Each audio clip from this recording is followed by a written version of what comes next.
The coming industrial revolution.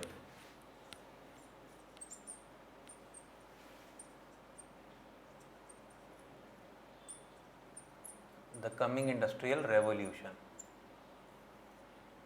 Has been an increasing demand for low sugar food.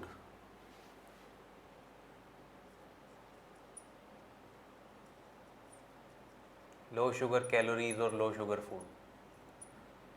Various companies have developed a niche in this. They have developed very good materials which are low in sugar. For example,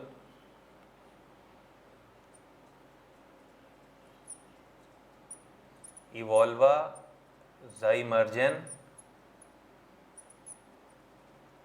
Amyris. These have developed and this is in the process of developing.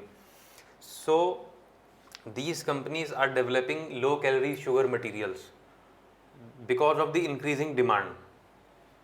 While on the other hand, due to the increasing demand of low sugar calories, prices of sugar have fallen down.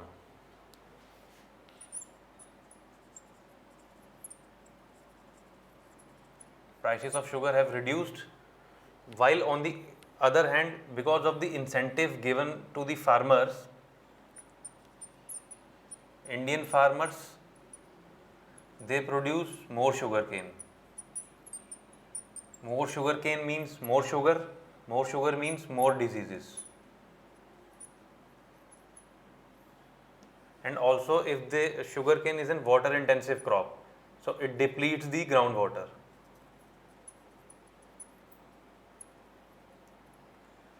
So the author says that coming industrial revolution 5.0 will be based on this development of low calorie sugar with the help of artificial intelligence and all these technologies. Now if we delve into 1.0, 2.0, 3.0, 4.0 industrial revolution. 1.0 was the steam and water, invention of steam and water, steam engine. So it helped in textile industry and transportation. 2.0 was the invention of electricity. It replaced the steam and water, and various factories mushroomed. 3.0 integrated chips,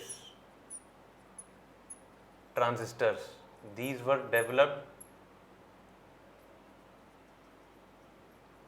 So this was referred to 3.0 industrialization. 4.0 is Internet of Things, cloud computing.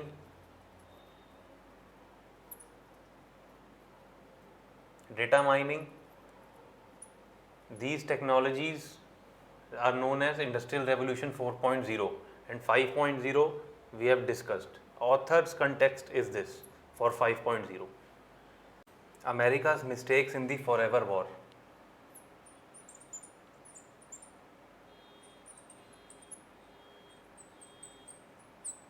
America's mistakes in the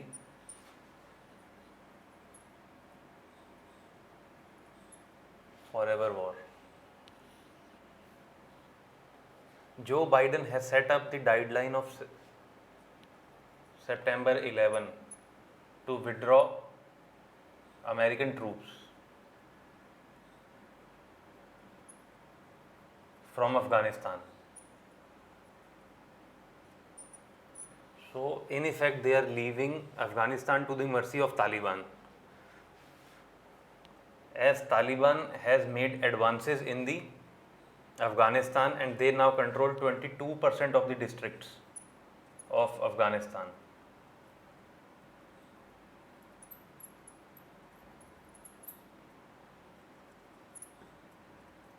Are controlled by Taliban.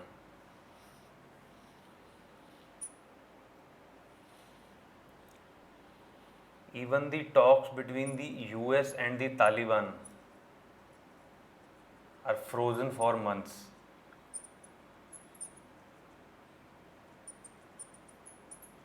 So this editorial talks about the mistakes committed by the US.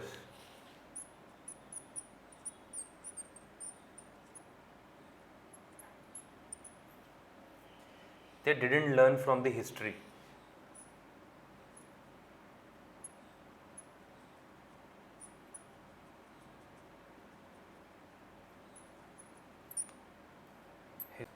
When the British government invaded Afghanistan, British India, they removed Dost Muhammad and installed Shah Shuja. But this regime was toppled by Pashtuns. Even after that, in 1979,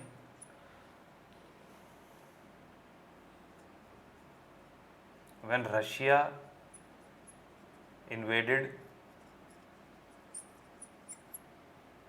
Afghanistan, they were forced to withdraw due to Mujahideens.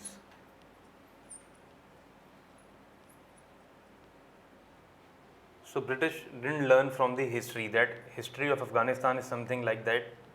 The people who come to Afghanistan are forced to withdraw. Then US invaded Afghanistan.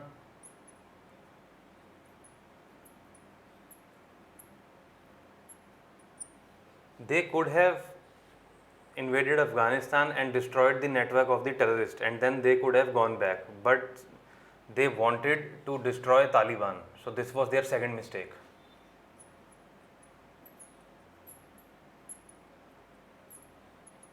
Wanted to uproot Taliban instead of destroying network.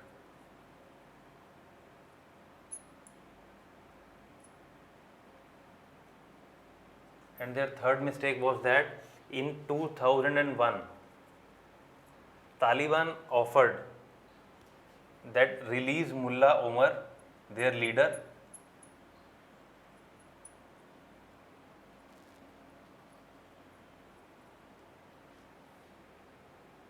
in this case also US didn't heed.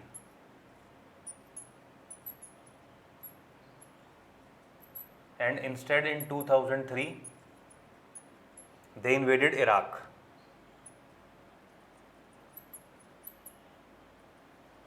They were busy in the affairs of Iraq, so with the help of Pakistan, this Taliban re-emerged.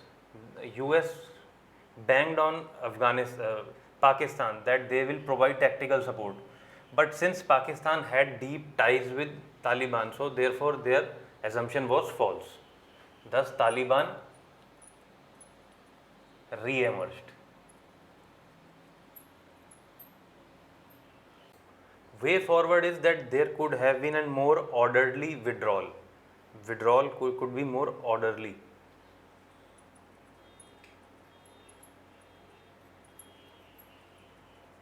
And they should have made Afghanistan government a party to talks with the Taliban. But instead they directly held talks with the Taliban, as Taliban didn't consider Afghanistan government as legitimate. So this was their another fault. Could have made Afghanistan government a party to talks with Taliban. An acquittal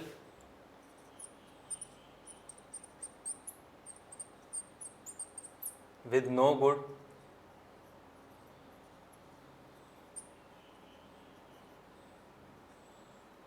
but the bad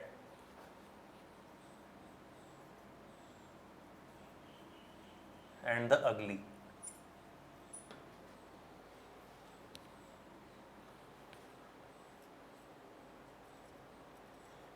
Trial court has acquitted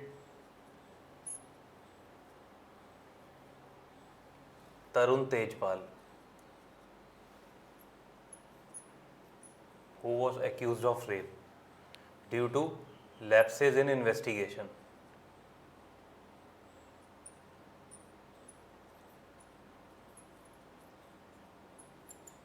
Now to get a glimpse, see the historical perspective, that changes in Evidence Act was made in 2002. 172nd report of Law Commission of India. The changes were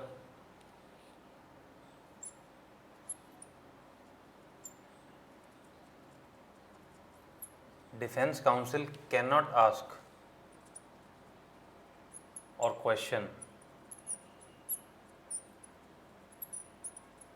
character of the prosecutrix, that is the victim,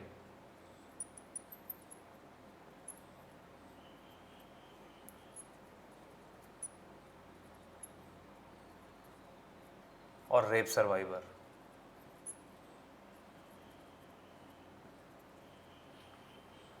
And the defense counsel cannot ask the witnesses also about the immoral character of the prosecutrix.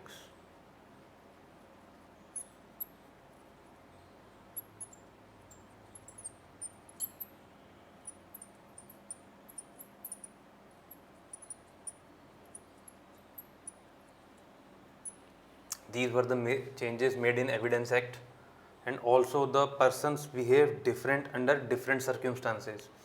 As the girl was at the threat of losing her job, so therefore she didn't complain about her boss, so therefore the person behaves differently in different circumstances. This is an established fact. And also Supreme Court in Aparna Bhatt versus State of Madhya Pradesh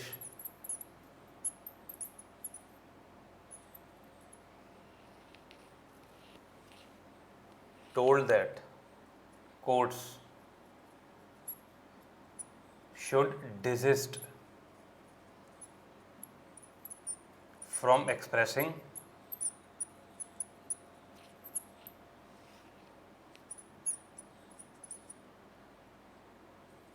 stereotypical opinions. So therefore, if you are writing any answer in mains, this is the case of 2021, you can quote this as an example. The Supreme Court has said that courts should desist from expressing any stereotypical opinions, as it affects the right of fair trial.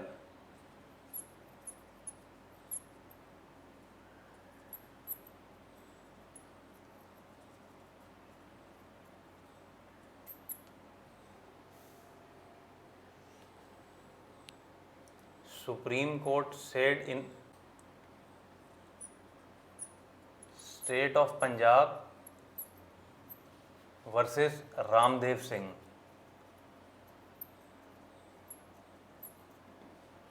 that the identity of the victim should not be disclosed.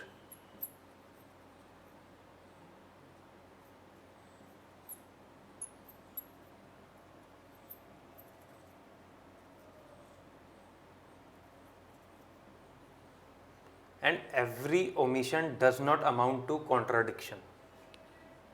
Not in this case. The author's view is that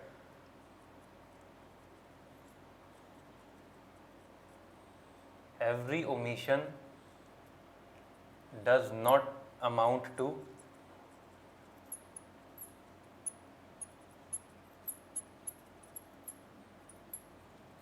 contradiction. Means, let's say if a rape survivor is telling somebody instance that these things happen, and she is telling via mails or phones or to some other authority or person something different, not in substance, but she is hiding some details from some persons, some details from some persons. So every omission, if she is omitting some statements, does not amount to contradiction, that these two statements are contradictory, hence they are not true, because every person tells to some person some details which he or she is comfortable, and to some other persons she can tell more details or less details. So every omission will not amount to contradiction. Even in the IPC amendment of 1983, disclosure of the ID of survival of rape, disclosure of identity of survival of rape is punishable. So these are the arguments which are put forward by the author. To quote some data from this editorial, you can quote this, this line, that's it. Needed full disclosure on electoral bonds.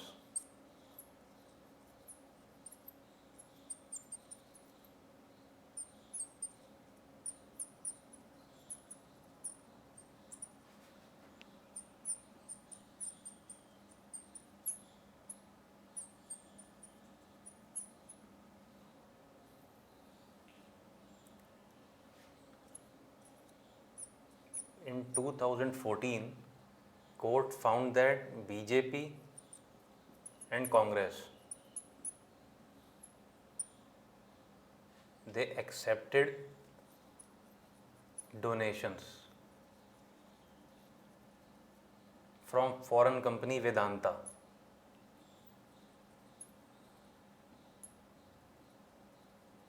which is in the contravention of FCRA, Foreign Contribution Regulation Act. So the government responded by amending the FCRA in 2016 and 18. It was amended through finance bills.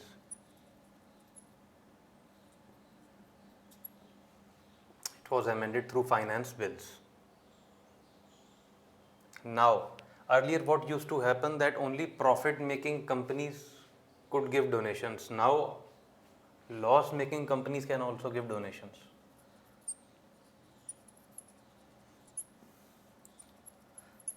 Loss-making companies can give donations.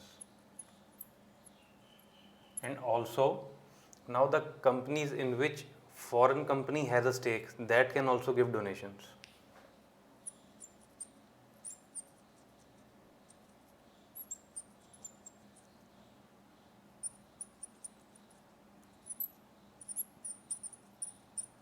They can also give donations.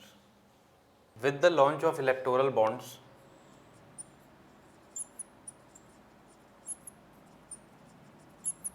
anonymity has become more.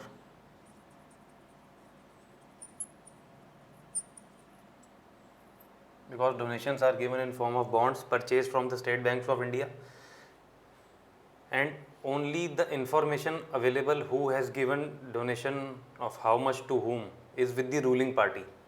So information is only with ruling party. No information is available with opposition parties, election commission, even parliament.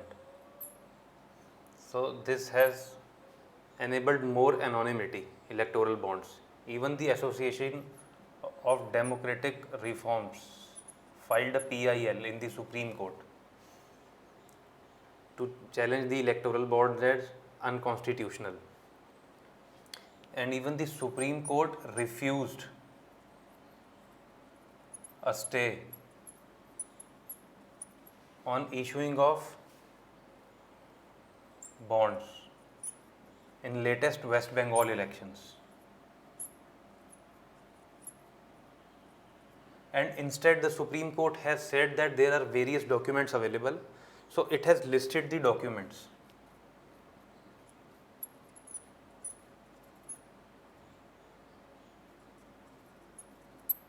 And said match the following.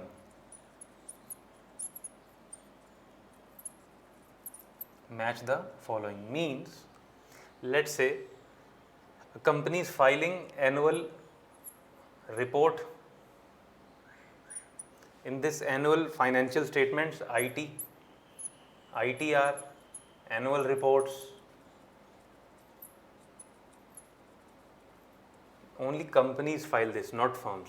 It is not mandatory for firms. So what happens? Court is saying that there is a plethora of documents available, like annual reports, ITR, etc. Go through these documents and match the following. For example, let's say a company is filing its annual report and you have to find out that this amount is donated to a political party, and then match the following with that electoral bond. that do hard work yourself, Supreme Court has said. Now there are three problems in the match the following. First of all, political parties need not disclose how much they are getting from whom.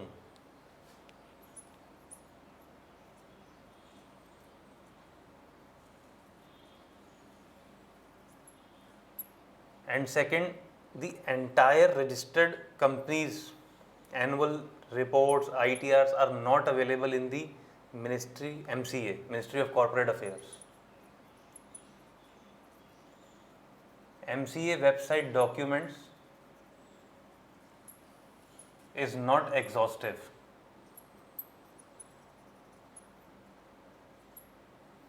Third,